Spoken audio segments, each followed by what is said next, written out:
Assalamualaikum warahmatullahi wabarakatuh. A'udzubillahi minasyaitonir rajim. Bismillahirrahmanirrahim. Ila hadratin nabiyil mustafa Rasulillah sallallahu alaihi wasallam wa kaffatil anbiya'i wal ulama'i wasyuhada'i wassalihin. Thumma ila arwahi abaina wa ummahatina wa ajdadina wa jaddadina wa masyayikhina wa jami'il muslimina wal muslimat. Syahidillahu lahumul Fatihah. أعوذ بالله من الشيطان الرجيم بسم الله الرحمن الرحيم الحمد لله رب العالمين الرحمن الرحيم مالك يوم الدين إياك نعبد وإياك نستعين اهدنا الصراط المستقيم صراط الذين أنعمت عليهم غير المغضوب عليهم ولا الضالين آمين. بسم الله الرحمن الرحيم الحمد لله رب العالمين وبه نستعين على أمور الدنيا والدين فلا عدوان إلا على الظالمين ولا حول ولا قوة إلا بالله العلي العظيم. أشهد أن لا إله إلا الله وحده لا شريك له وأشهد أن محمدا عبده ورسوله. اللهم صل على سيدنا محمد وعلى آله وصحبه ومن تبعه ونصره ووالاه أما بعد. Tuan-tuan dan puan-puan muslimin muslimat rahimakumullah. Alhamdulillah, pertama sekali kita memanjatkan kesyukuran kepada Allah Subhanahu wa taala kerana masih lagi diberikan kesempatan kepada kita untuk sama-sama kita berada di bumi ini untuk kita meneruskan kehidupan kita sebagai hamba Allah Subhanahu wa taala. Lantaran itu dapat sama-sama kita mempertingkatkan keimanan, ketakwaan dan ibadah kita kepada Allah Subhanahu wa taala. Dan bersyukur juga kita kepada Allah Subhanahu wa taala kerana pada malam yang berbahagia ini diberikan kesempatan, diberikan kekuatan kepada kita untuk sama-sama kita berada di dalam rumah Allah ini untuk kita menunaikan salat secara berjamaah dan seterusnya dapat sama-sama kita beriktikaf sementara kita menunggu masuknya waktu Isyak dengan niat sahaja aku iktikaf di dalam masjid ini kerana Allah Ta'ala. Dan seterusnya dapat sama-sama kita meneruskan pengajian kita yang selama ini tertunda. InsyaAllah pada malam ni kita sambung lagi pengajian kita. Mudah-mudahan apa yang kita lakukan mendapat keberkatan daripada Allah Subhanahu wa taala insya-Allah. Muslimin muslimat rahimakumullah, insya-Allah pada malam ini kita sambung lagi kitab Munyatul Musalli, muka surat 7. Muka surat 7 baris yang ke bawah. Kalau ikut kita bagi 3. Muka surat tu bagi 3, 3 suku ke bawah. Baik, muka surat 7 Sebelum ni kita telah baca berkenaan dengan rukun sembahyang. Selagi kita dalam bab rukun sembahyang itu kita baca rukun yang kedua iaitu takbiratul ihram. Rukun yang kedua ialah takbiratul ihram. Yang lafaz takbiratul ihram itu ialah Allahu Akbar. Belum habis lagi. Jadi ketika mana kita melafazkan Allahu Akbar, maka ketika itulah dimuqaranahkan, disertakan niat di dalam niat sembahyang. Kan? Baik. Jadi kena muqaranah, kena sertakan niat di dalam takbiratul ihram. Yang mana qasad, ta'arud dan ta'ayyun. Kan? Mesti adalah kalau sekiranya sembahyang itu sembahyang fardu. Kan? Contohnya sembahyang fardu maghrib, qasad sahaja aku sembahyang. Kan? Ta'arud apa dah? Fardu. Ta'ayyun tentukan waktu pada maghrib. Sekurang-kurang 3 tu wajib kita sertakan di dalam kita muqaranahkan dalam hati kita ketika mana kita menyebut lafaz takbiratul ihram. Itu kalau sembahyang fardu. Ingat balik Kalau sembahyang sunat dia dua saja. Yang pertamanya qasad, yang keduanya ta'ayun. Betul, ta'yin, menentukan apa ni sunat apa. Kan? Qasad apa dah? Aku sembahyang kan. Ta'yin contoh kalau sembahyang subuh. Sembahyang sunat subuh. Sahaja aku sembahyang subuh. Jadi tak? Jadi sembahyang apa ni? Sembahyang sunat subuh ke jadi sembahyang fardu subuh?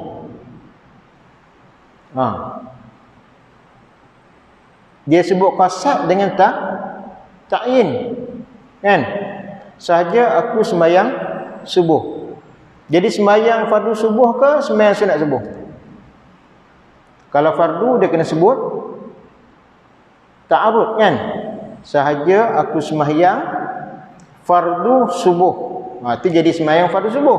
Tapi kalau dia kata sahaja aku sembahyang subuh, jadi apa? Sembahyang sunat subuh. Yang sebut sahaja aku sembahyang sunat subuh, sunat tu sunat kita sebut. Faham kan? Dia beza kan? Betul dalam dalam apa ni, dalam niat tu dia ada beza. Baik. Jadi dalam bab muqaranah ni pula kita sambung sebagaimana kata musannif pengarang kitab, maka adalah muqaranah itu 3 namanya. 3 bahagian. Muqaranah tadi terbagi kepada 3 bahagian. Bahagian mana yang boleh pakai? Kita tengoklah. Baik, pertamanya muqaranah kamaliyah, iaitu menghadir yang tersebut itu daripada qasad, sahaja aku sembahyang, dan ta'arud, fardu, dan ta'yin, maghrib. Kan? Pada fardu, pada sembahyang fardu. Jadi dia kata menghadirkan yang tersebut iaitu qasad, ta'arud dan ta'ayun ataupun ta'yin pada sembahyang fardu, dihadir pada hatinya ketika pada alif Allah, maka dikekalkan hingga kepada ra akbar. Tu mana dihadirkan 3 tadi. Sahaja aku sembahyang fardu maghrib, bermula daripada alif disebut Allah sehinggalah kepada ra akbar. Jadi Allahu akbar, aku sembahyang fardu maghrib. Kan? Batu dia tak panjang mana pun. Kan? Kita ni yang panjang jadi macam mana tu? Jadi was-was. Dia ada wah-wah. Lagi. Allah. Tak jadi pula. Dia was-was nak sebut dalam hati. Padahal 3 benda tu ya saja yang wajib sebut kan. 3 benda kan. Hak yang lain apa dah? Sunat kan. Kita dah baca sebelum ni. Sahaja aku sembahyang fardu maghrib 3 rakaat. Kita sebut rakaat tu sunat. Mengikut imam sunat ataupun imam sunat. Kerana Allah Ta'ala pun sunat. Kita menyandarkan kepada Allah Subhanahu Wa Ta'ala itu sunat, tak wajib. Sebab apa tak wajib?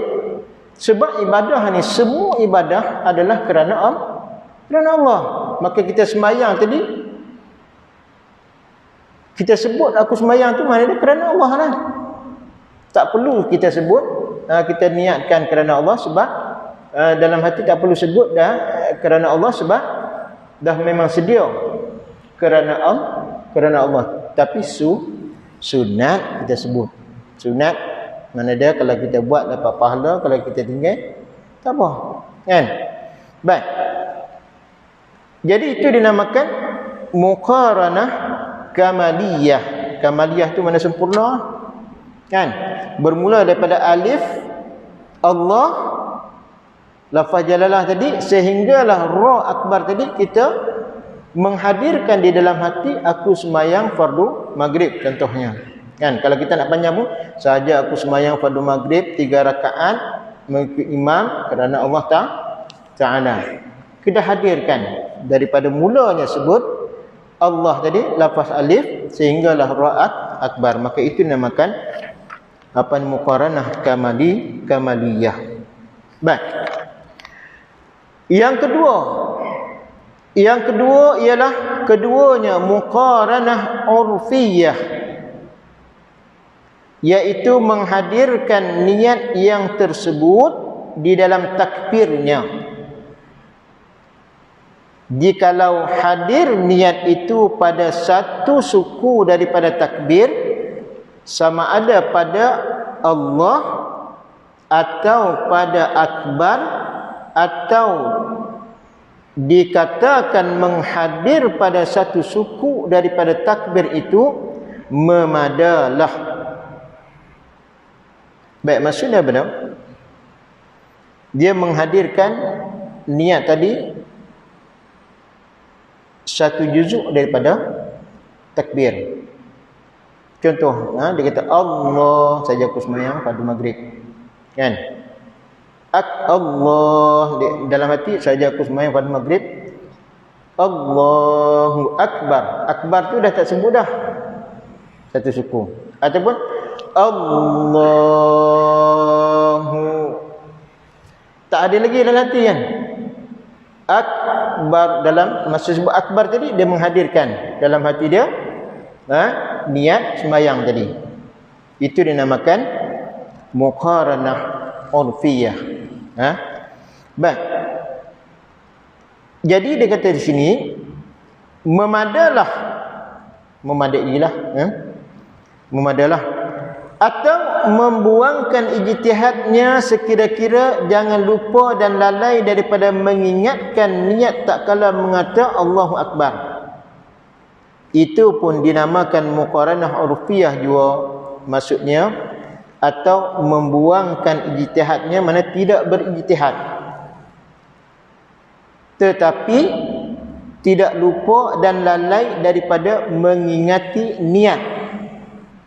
Dia tak berijtihad salah satu daripada juzuk takbir tadi, hak mana, tengah-tengah ke, duk mula ke, duk tengah-tengah ke, duk belakang ke, di situ dia tidak lalai menghadirkan niat di dalam hatinya, maka itu juga yang dinamakan muqaranah urfiyah juga. Boleh faham nampak kan? Sama ada antara Allah, antara hu akbar tadi, di situ dia hadirkan hati, ataupun masa dia sebut lafaz Allah maka dia hadirkan dalam hati dia, ataupun dia sebut akbar maka dihadirkan dalam hati dia masa tu, maka itu dinamakan muqaranah urfiyah.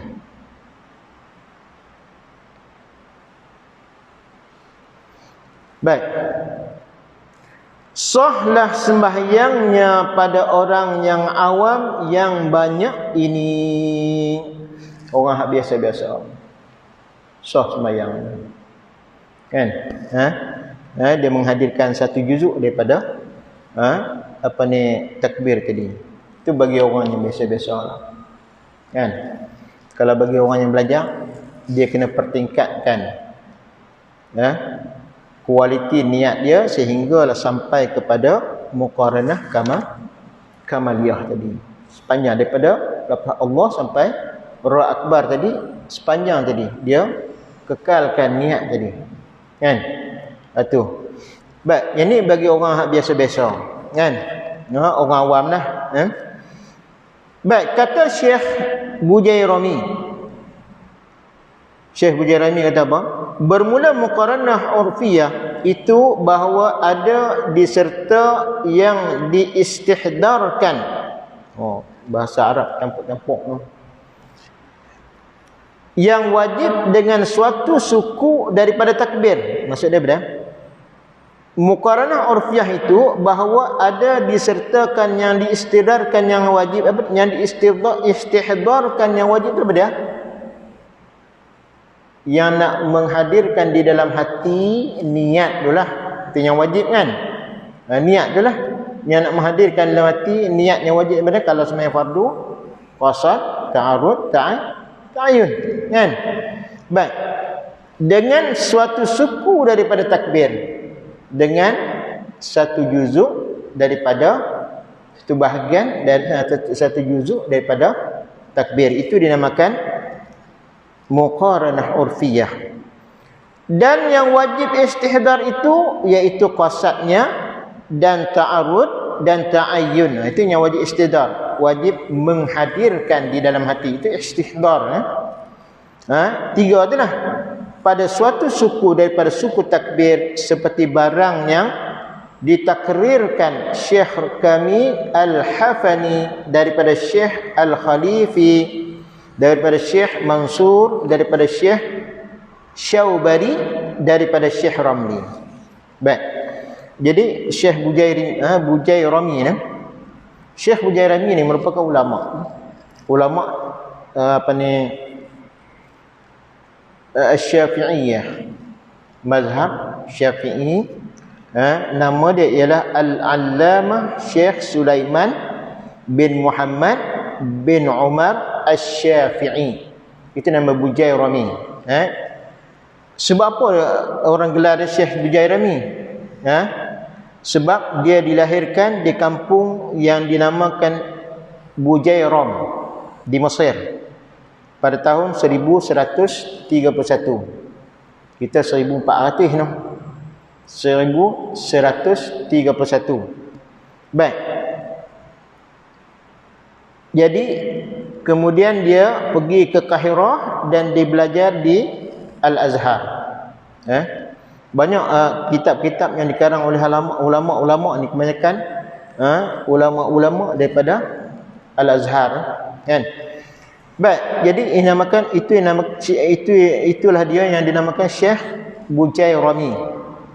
Banyak kitab-kitab yang dikarang Syekh Bujairami ni, antaranya yang terkenal biasanya dia karang yang dia duduk belajar ni. Kalau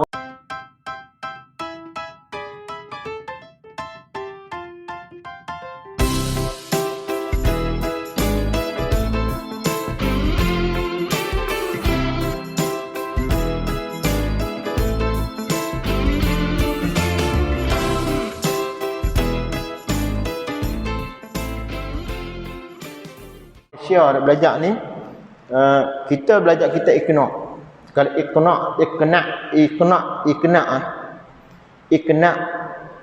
Iqna ni merupakan kitab fiqh mengikut mazhab Asy-Syafi'i. Kalau di Al-Azhar, kita Iqna ni dia belajar daripada ma'had ni, diguna pakai daripada ma'had. Dan kita pun kalau kita ikut muqarrar stam ni, kita menggunakan kitab Iqna ni. Baik, Syekh Bujairimi ni dia buat satu hasyiah Al-Bujairimi Al-Khatib. Al-Khatib ni mana dia mensyarahkan bagi kitab Iqna ni, kan? Baik, banyaklah kitab-kitab yang dia karang ni. Baik, jadi Syekh Bujairimi ni dia ambil daripada siapa? Dia berguru daripada Al-Hafani. Kemudian Al-Hafani tadi berguru daripada Al-Khalifi. Semua ulama-ulama ni, semua ulama-ulama. Al-Hafani ni nama dia ialah Muhammad bin Salim bin Ahmad Al-Hafani Asy-Syafi'i Al-Khaluti. Kemudian Syekh Al-Khalifi itu guru pada Al-Hafani. Syekh Al-Khalifi iaitu Ahmad bin Yunus Al-Khalifi Al-Azhari Asy-Syafi'i. Semua ulama-ulama Al-Azhar. Baik, kemudian diambil daripada Syekh Mansur. Syekh Mansur iaitu Mansur bin Abdul Razak bin Saleh At-Tuhi, faqihun azhariyun misriyun syafi'iyun. Ulama fiqh daripada Azhar, daripada Mesir, mazhab Syafi'i, yang merupakan imam Masjid Jami' Al-Azhar. Kalau dulu Masjid Jami' Al-Azhar ni dia ada sehingga sekarang dia ada pengajian dalam bentuk halaqi, kan? Jadi ataupun pengajian umumi, pengajian kitab Quras, kan? Jadi ulama-ulama ni. Baik, kemudian Syekh Mansur tadi diambil daripada Syekh Syaubari. Syaubari ini ialah Muhammad ibn Ahmad Al-Khatib Syaubari Al-Syafi'i Al-Misri. Misri ini Mesir. Syamsuddin, dia ni merupakan muhaddis, ulama hadis. Faqihun, ulama fiqh. Muwarrikh, lagi pula ulama tarikh, sejarah. Dan diambil daripada Syekh Ramli. Syekh Ramli memang terkenal kalau di dalam mazhab Syafi'i ada dua syekh ni yang pendapatnya tak sama. Kadang-kadang ada yang syadid, ada yang kurang sikit. Yang pertama Syekh Ramli dengan Syekh Ibn Hajar. Kan? Baik, Syekh Ramli ni untuk pengetahuan mana disebut Syekh Ramli, Syekh apa, Syekh ni apa benda ni, kita pun tak kenal kan. Baik, Syekh Ramli nama dia ialah Muhammad bin Ahmad bin Hamzah Syamsuddin Ar-Ramli, faqihud diyar al-Misriyah pada masanya, merupakan ulama fiqh semasa daripada Mesir pada zaman dia, dan murajaknya pada fatwa, merupakan orang yang dirujuk pada fatwa pada zaman dia ni, Syekh Ramli kan, orang yang dirujuk fatwa-fatwa, masalah-masalah tu dirujuk kepada Syekh Ramli. Dan Syekh Ramli tadi digelarkan dia sebagai Asy-Syafi'i As-Saghir. Asy-Syafi'i As-Saghir ni mana dia? Imam Syafi'i kecil. Imam Syafi'i betul-betul Imam Syafi'i besar lah. Tapi Syekh Ramli ni digelarkan dia sebagai Asy-Syafi'i As-Saghir. Hebatnya dia di dalam mazhab Syafi'i. Baik, dia dinisbahkan pada Ar-Ramli tadi. Siapa nama dia? Muhammad bin Ahmad. Ar-Ramli tadi ialah tempat di Mesir, tempat lahir dari Mesir lah, yang dinamakan Ar-Ramlah. Baik, dia dilahirkan pada tahun 919 Hijriah dan wafat pada tahun 1004. Tak sampai lagi 1000 tahun kan. Ini dinamakan Syekh Ramli. Baik, jadi kebanyakan ulama-ulama fiqh ni mazhab Syafi'i lahir di Mesir. Kan, banyak lahir ulama-ulama fiqh ni yang bermazhab Syafi'i lahir di Mesir. Pasal apa? Pasal Imam Syafi'i dia berpindah ke Mesir, kan? Imam Syafi'i ni dia ada qaul qadim dan ada qaul jadid, kan? Qaul qadim dia ketika mana fatwa dia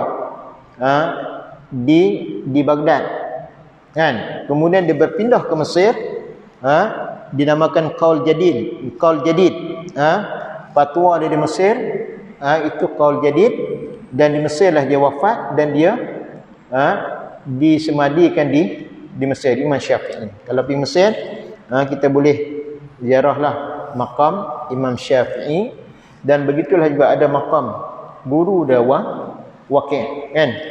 Baik, habis ni. Yang ketiga, muqaranah tawsi'iyah. Yang ketiganya muqaranah tawsi'iyah, iaitu mensuku-suku akan suku, niat pada suku takbir. Tawzi'iyah jadi membahagi-bahagikan. Baik, maksudnya apa? Menghadirkan niat dengan cara menceraikan bahagiannya pada bahagian takbir. Itu mensuku-sukukan. Ada pening juga baca kitab Jawi tu, kan? Jadi maksudnya dia hadirkan niat, mensuku-sukukan ini membahagi-bahagikan lah, kan? Menghadirkan niat dengan cara menceraikan bahagiannya pada bahagian takbir, dibahagikan. Iaitu, dia beri contoh, dimuqaranahkan qasad, sahaja aku sembahyang pada Allahu,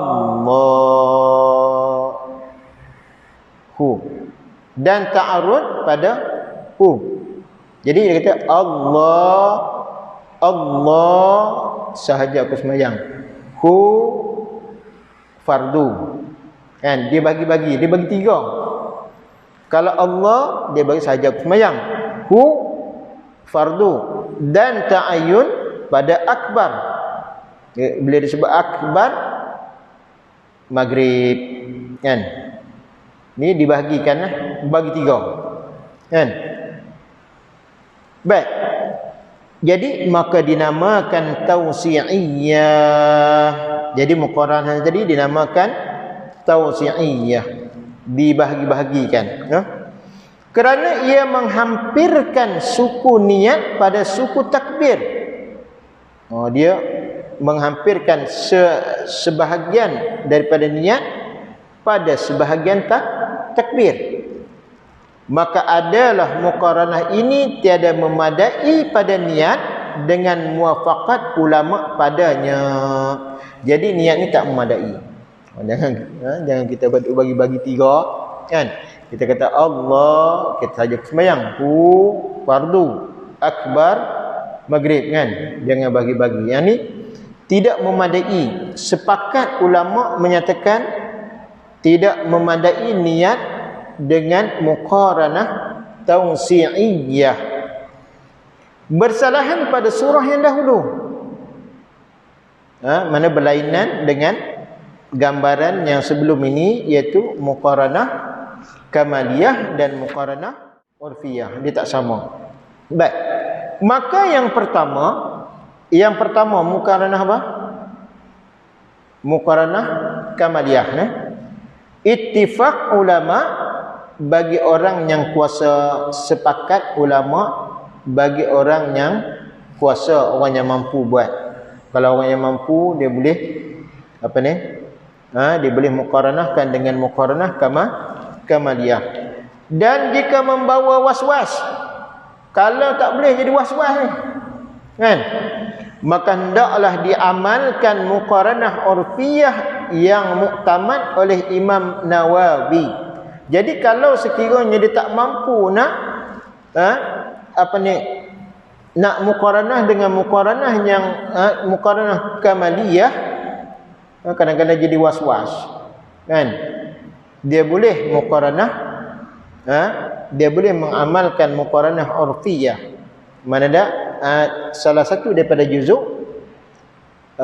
takbir tadi, sama ada pada Allah di situ dah selesai dah niat dah, ataupun tak, pada Allah masih lagi belum menghadirkan niat, dia kata akbar, masa akbar tadi dia hadirkan niat masa tu, itu jadi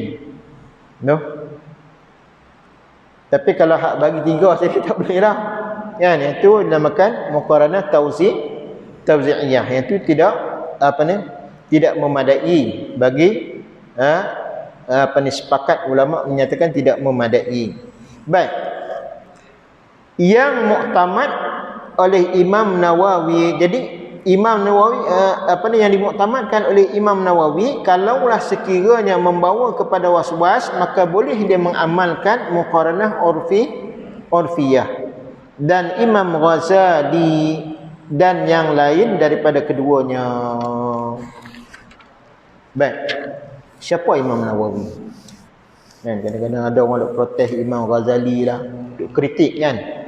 Imam Ghazali pengarang kitab Ihya Ulumuddin kan. Ada orang duk protes Ihya Ulumuddin, duk beleceh lah orang zaman dah kan.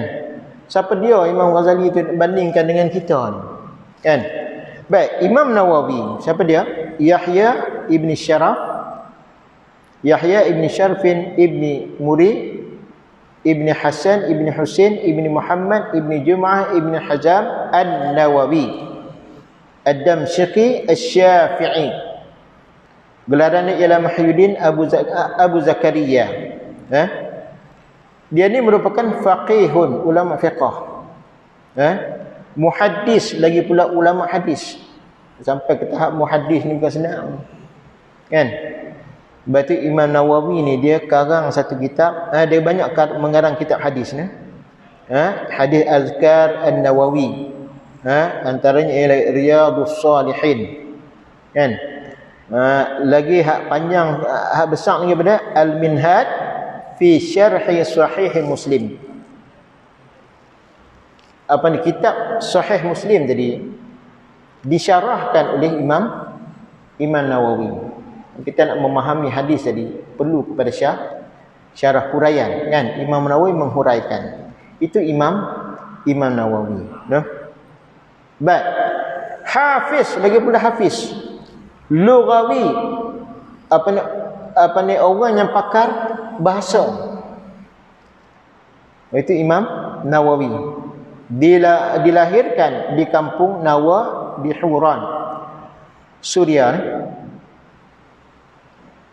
Dia lahir pada tahun bila? 631 Hijriah. Tak sampai 1000 lagi kan. Baik, ini Imam Nawawi lah. Kemudian Imam Ghazali. Imam Ghazali siapa dia? Muhammad bin Muhammad Al-Ghazali At-Tusi. Abu Hamid itu dia punya kunyah. Hujjatul Islam. Gelaran Imam Ghazali ni ialah Hujjatul Islam. Hujjah Islam. Dia mendapat gelaran sampai tahap tu. Ada orang yang duk pelakih kita Ihya Ulumuddin kan. Dia tu siapa? Hebat sampai tahap tu kau? Kan? Baik. Kemudian sikit lagi dah.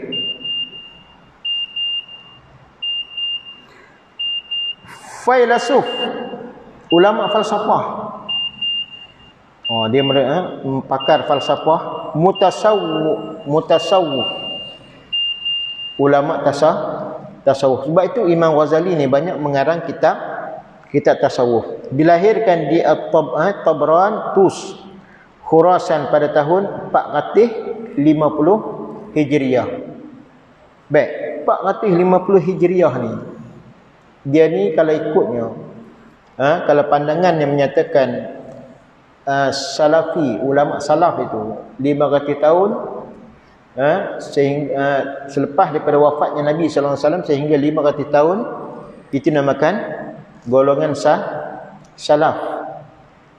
Maka Imam Ghazali ni kan masuk Salafi. Ada hak yang mengaku aku ni Salafi, kan? Dikritik Imam Ghazali, tapi hak Imam Ghazali duduk dalam zaman Salafi, kan? Siapanya orang yang kritik tu? Nak banding dengan Imam Ghazali, kan? 500 tahun selepas daripada wafatnya Nabi sallallahu alaihi wasallam, selepas 500 tahun jadi dinamakan golongan khalaf, ulama yang terkemudian, kan? Sampai pada 500 tahun kalau yang saya sebut tadi, kan? Maka mereka ini merupakan ulama khalaf yang terkemudian sampailah ke zaman kita ni dinamakan khalaf, nah. Baik. Habis, saya ingat setakat ini saja yang dapat saya sampaikan. Jadi banyaklah karangan-karangan tadi, karangan Imam Ghazali, antaranya Ihya Ulumuddin yang kita duk belajar 200 karangan. Dia karang kitab yang kita duk belajar. Apa dia? Tak rendah-rendah tadi Minhajul Abidin. Itu pun tak larat nak ngaji kan? Dan antaranya ialah